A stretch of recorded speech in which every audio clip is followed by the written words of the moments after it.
इसलिए मोहब्बत करने वालों से जिंदगी का हक मत छीनो सरदार। ये बड़ी अच्छी बात कही आप। सरदार, जब तुम जिंदगी दे ही नहीं सकते तो तुम्हें उसे लेने का क्या अख्तियार है? ले जाओ इस पागल फकीर को और ऐसी जगह ले जाकर छोड़ दो जहां से इसकी आवाज भी हम तक न पहुंच सके। ये मेरी नहीं, ये हक की आवाज है। वक्त की चक्की में एक दिन जमीन और आसमान पिस जाएंगे, लेकिन मोहब्बत का नगमा गूंजता रहेगा, हमेशा गूंजता रहेगा, हमेशा। अब इसे भी ले जाओ और मौत के हवाले कर दो, कोड़े मार मार कर।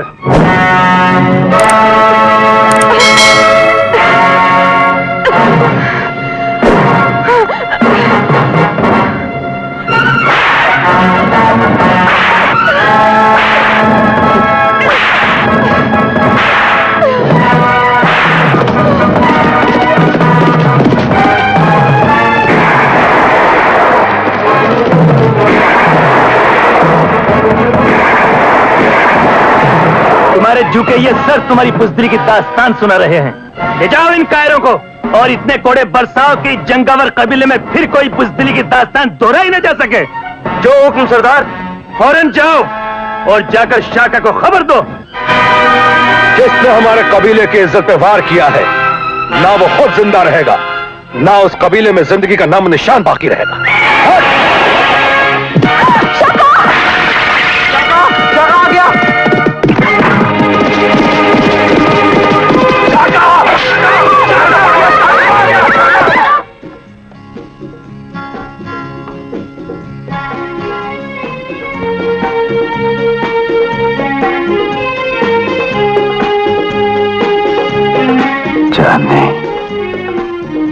तुम सचमुच चांद की किरणों से बनी हो और तुम्हारा ये रंग इतना उजला है, डरता हूं मेरी नजरों से मैला ना हो जाए। और तुम इतने बहादुर हो रोशन, मैं तुम्हारी बाहों के मजबूत दायरे में आकर मौत की नंगी तलवारें भूल गई हूं जो मेरे सर पे चमक रही थी। सब कुछ भूल जाओ चांदनी, भूल जाओ। अपने कबीले की बातें। तुम्हारे कबीले वाले तो हमारे खिलाफ सैकड़ों सालों से नफरत की जंजीरें घड़ते रहे हैं और हमारे कबीले वाले उन जंजीरों को मोहब्बत की आग में मोम बनाते रहे हैं।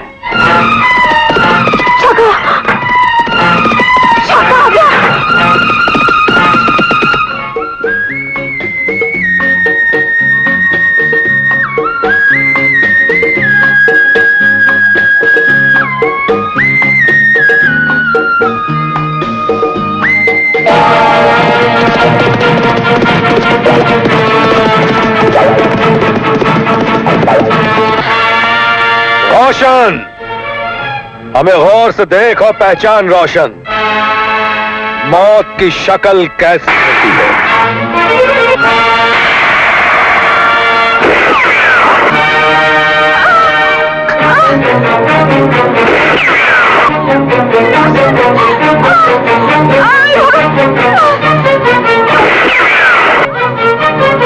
शाका औरतों की इज्जत करता है, इसलिए तुम्हें माफ कर। शाका, तुम्हें गिरफ्तार किया जाता है।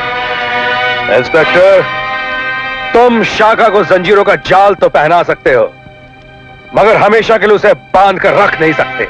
ले चलो इसे। चलो।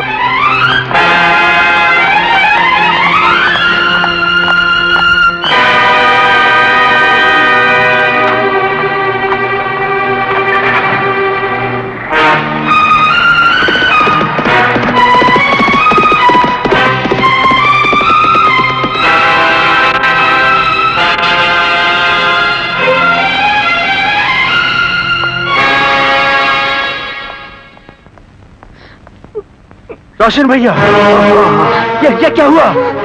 किसने बहाया ये खून? तो आ गया है ना, तो मैं थोड़ी देर के लिए अपनी डूबती हुई नब्ज और टूटती हुई सांसें रोक सकता हूँ। भैया, कौन है वो जिसने तुम्हारा ये हाल किया है? जंगावर कबीले के शाका ने। उसने मेरे जुर्म की सजा तुम्हारे भाई को दी है।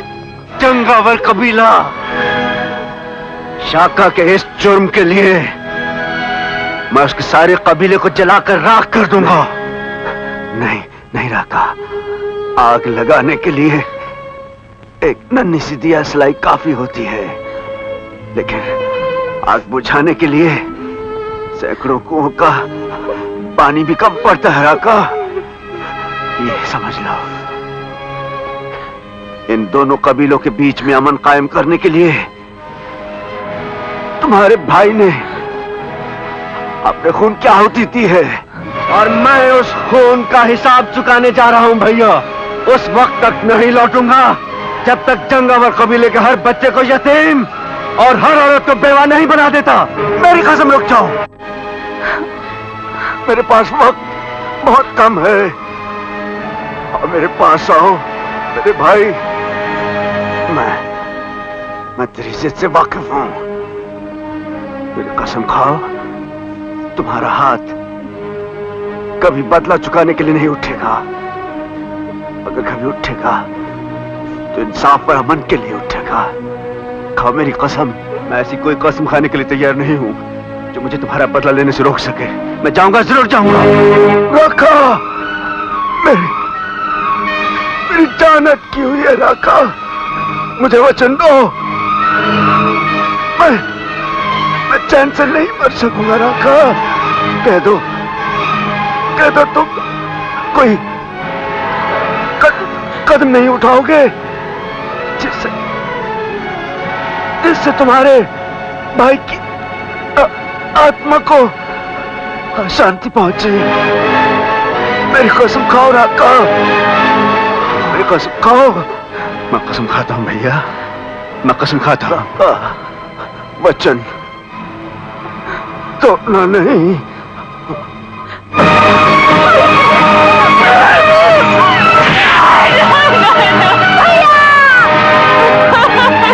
नहीं भाभी, मुझे छोड़ो, पागल हो गए तुम? छोड़ो मुझे भाभी, मैं मर जाना चाहती हूँ, मैं मर जाना चाहती हूँ। मैं उसके बगैर नहीं जी सकती, नहीं भाभी, जी सकती। क्या हो गया तुम्हें? भाभी, क्या हो गया है? तुम्हें जीना होगा भाभी, हमारे लिए ना सही, भैया कुछ मकसद के लिए। उसके चले जाने के बाद हमारे रास्ते की रोशनी तुम ही तो रह गई हो। हमारे चरणों की सौगंध भाभी, अमन के वो चिराग मैं कभी बुझने नहीं दूंगा जिन्हें मेरा भाई मरते समय जला गया है।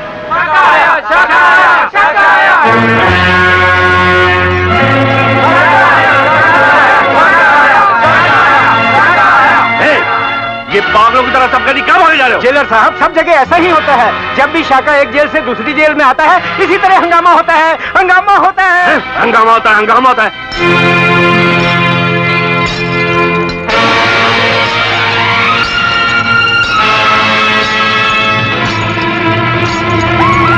शाका आखिर कैदी है, कोई आंधी तो नहीं है?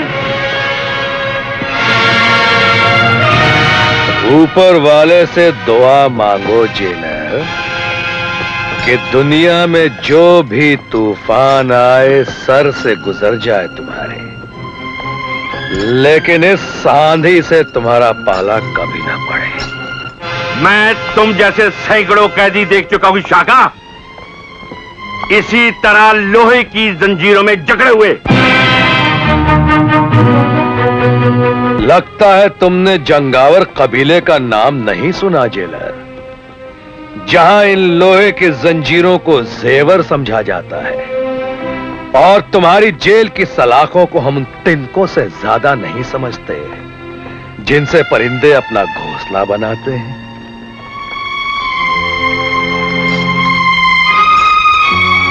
तुम बहुत खुशकिस्मत हो जेलर, जो आज तुमने शाका की सिर्फ मुस्कुराहट देखी है। माथे पे पड़े हुए वो बल नहीं देखे जो जिंदगी के खेत में मौत के हल चला देते हैं। बंद कर दो इस गुस्ताख को कारगोडरी में। आहिस्ता जेलर, आहिस्ता। जोर से चीखोगे, चिल्लाओगे, तुम्हारे फेफड़े कमजोर पड़ जाएंगे। अपने आदमियों से कह दो कि शाका के साथ इज्जत से पेश आए, वरना ये मत भूलो, मेरा नाम शाका है। मेरा नाम शाका है।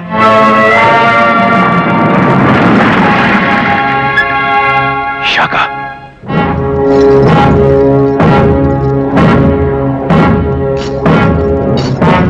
शाका, कैदी हो तो तुम जैसा।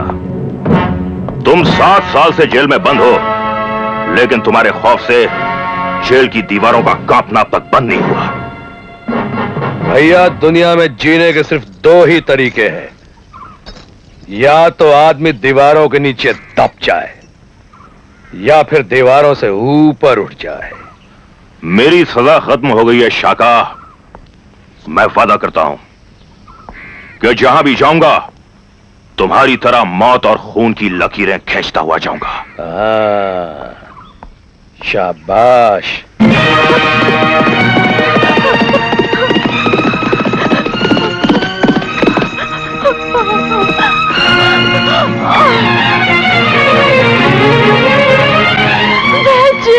तुम्हें कितनी बार समझाया, तुम दिल की मरीज हो। इस तरह दौड़ने से तुम्हारी जान को खतरा हो सकता है। मैं जिस चीज को बचाने के लिए भाग रही हूँ वैद जी, वो मेरी जान से भी ज्यादा कीमती है। मेरी इज्जत। जंगावर कबीले का जावर सिंह उसी को लूटने मेरे पीछे आ रहा है। मैं तुमसे भीख मांगता हूँ जाबर सिंह, बेचारी पर रहम खाओ। रहम? ये किस बीमारी का नाम है?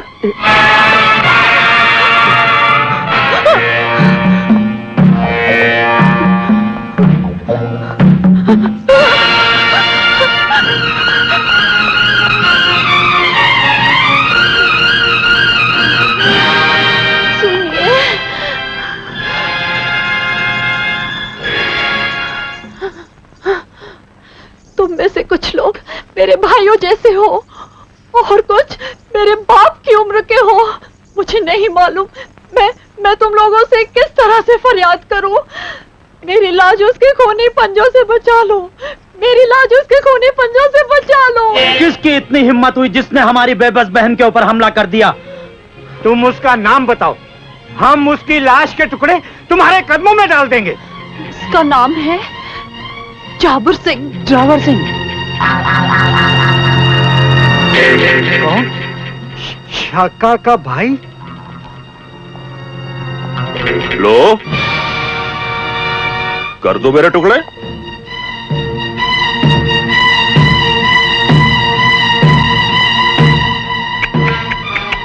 बेचारी। और डाल दो इसके कदमों में। फिर तुम कहीं और जाओ बेटी। तुम्हें अपनी लाज प्यारी है तो हमें अपनी जान प्यारी है। हम तुम्हारे लिए कुछ नहीं कर सकते। ठहरो! अरे मुझे क्या मालूम था कि जिन लोगों के आगे मैंने भीख का आंचल फैलाया है वो सिर्फ नाम और शक्ल के ही मर्द है। अरे तुम लोग तो उनसे भी गए गुजरे हो जो अपनी बहनों और बेटियों को बाजार में ले जाकर बिठा देते हैं।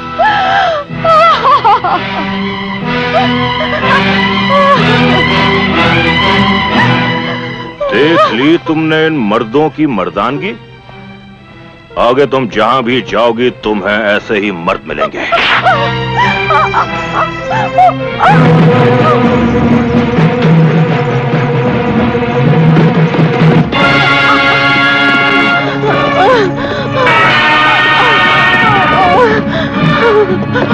अच्छा यही होगा कि आप दौड़ना बंद करो और आ जाओ हमारी बाहों के घेरे में जहां तुम्हारी असली जगह है।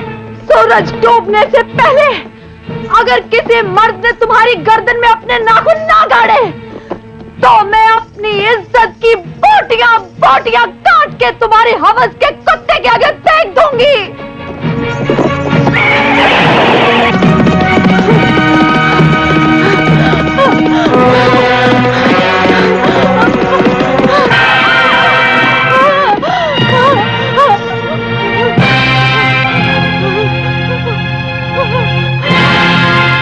इसके नंगे सर पर चादर डालकर किसने अपने कफन की मांग की है?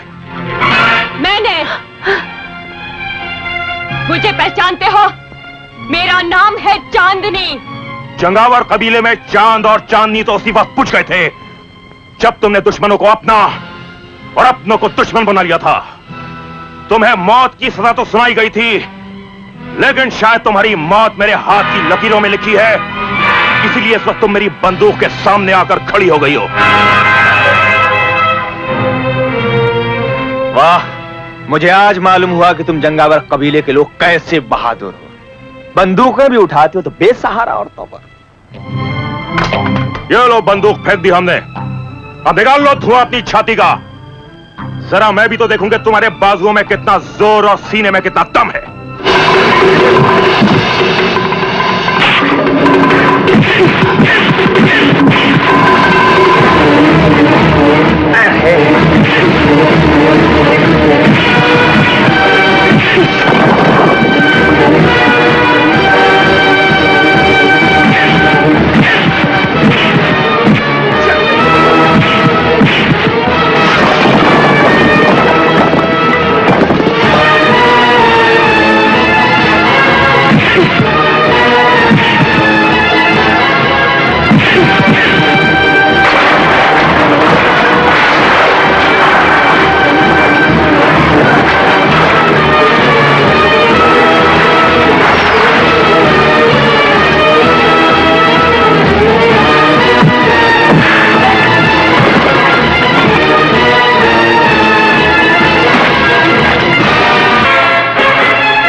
अपने लिए कफन ही खरीदना था तो किसी और बाजार में गए होते।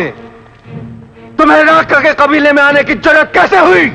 तो तुम ही हो राका।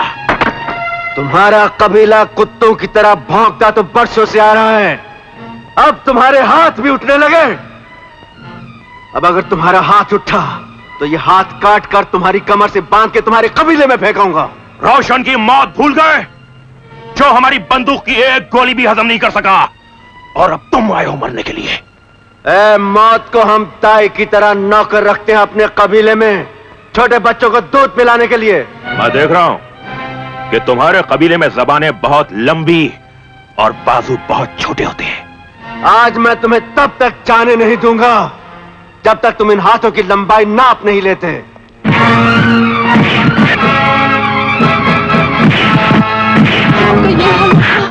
हे भगवान, मैं क्या करूं?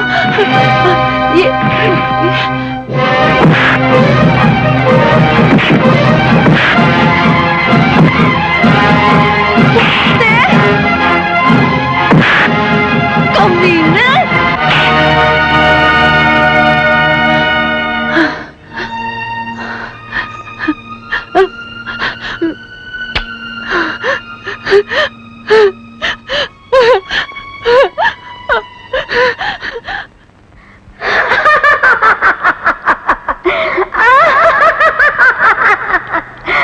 तेरा गुरूर टुकड़े टुकड़े हुआ, चन चन चन चन चन चन चन चन चन। तेरा गुरूर टुकड़े टुकड़े हुआ, तेरा गुरूर टुकड़े टुकड़े हुआ। ये टुकड़े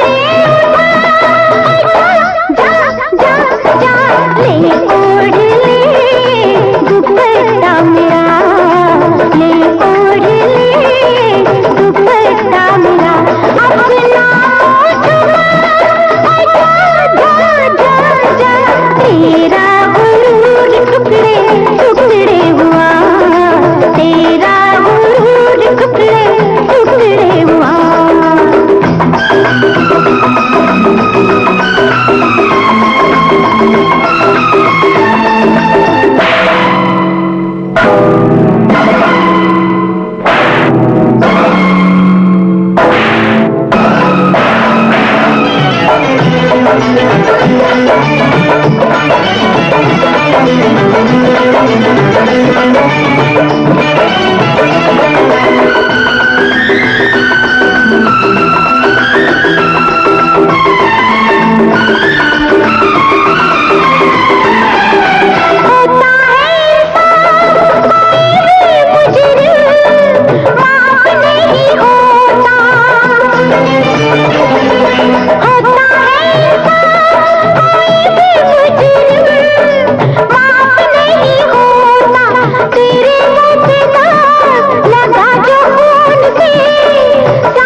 ये क्या? गिरना तो जब्बर को चाहिए था। ये सबर कैसे गिर गया? राका, मेरे भाई, मैं जिंदा रहती तो भगवान के दरबार से तुम जैसा बहादुर बेटा मांगती। तुमने तो सिर्फ एक ही जालिम को नीचा दिखाया है। मेरी आखिरी ख्वाहिश है शाका और जाबर की मगरूर बहन को टोली में बिठाकर इसी घर में लेके आना, ताकि इसके बाद चंगावर कबीले वाले किसी भी औरत के आंचल को हाथ न लगा सके, हाथ न लगा सके। वादा करो। हाँ, मैं वादा करता हूँ। मैं शाका और जाबर की उस मगरूर बहन को अपने भाई की दुल्हन बनाकर इस घर में लाऊंगा। जरूर लाऊंगा मेरी बहन, मैं जरूर लाऊंगा।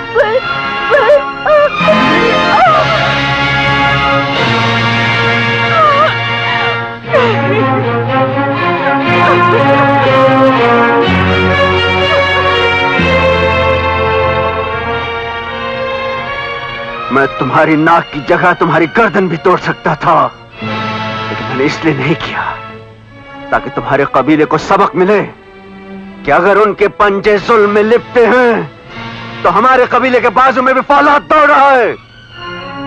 तुमने मेरी मरती हुई बहन की आखिरी इच्छा सुन ली ना? अब मैं तुम्हारे कबीले की नाक तोड़ूंगा अपने भाई की शादी तुम्हारी बहन के साथ करके। जाओ अपनी बहन का जहेज और डोली की तैयारी करो, मैं अपने भाई की बारात लेकर आऊंगा। सुन लिया ना?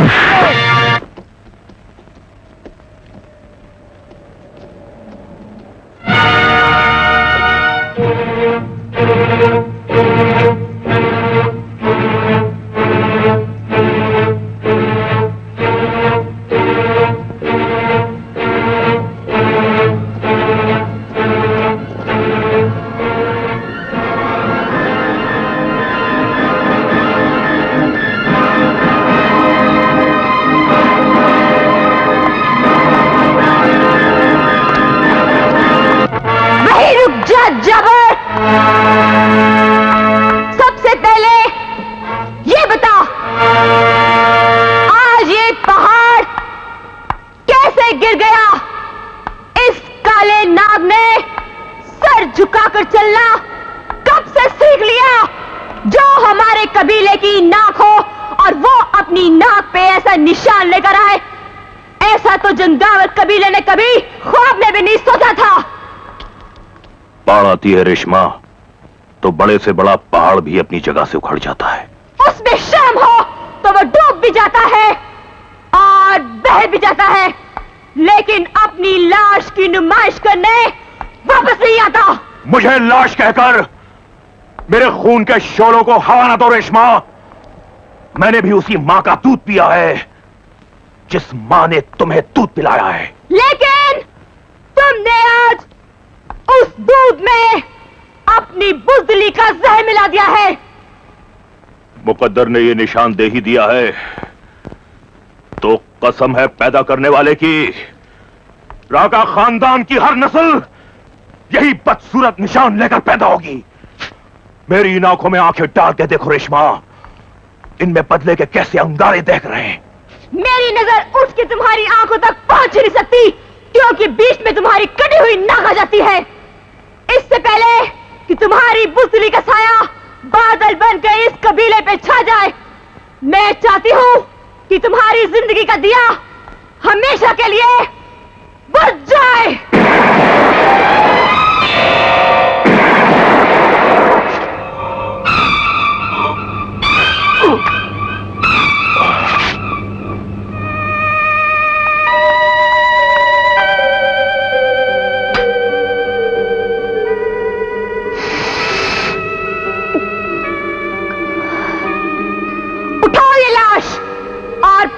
उसे अपनी गांव की हद से बाहर, और उसके साथ एक और चिता तैयार करो राका के लिए। मैं अभी उसकी लाश लेकर आती हूं।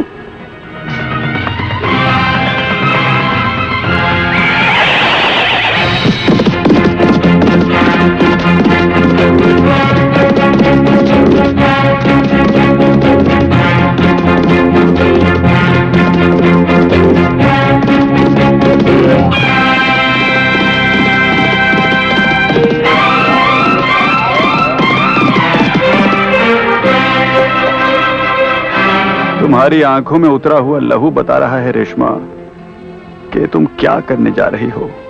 पहली बार एक पागल फकीर के मुंह से अकल की बात निकली है। मैं सचमुच खून की नहरें बहाने जा रही हूँ, इसलिए मैं तुम्हें आगे नहीं जाने दूंगा। इस कोशिश में तुम मर सकते हो फकीर, मुझे रोक नहीं सकते। नहीं। तुम्हें मालूम नहीं मेरे दिल में इंतकाम की कैसी आग चल रही है। मैं कहती हूँ हट जाओ।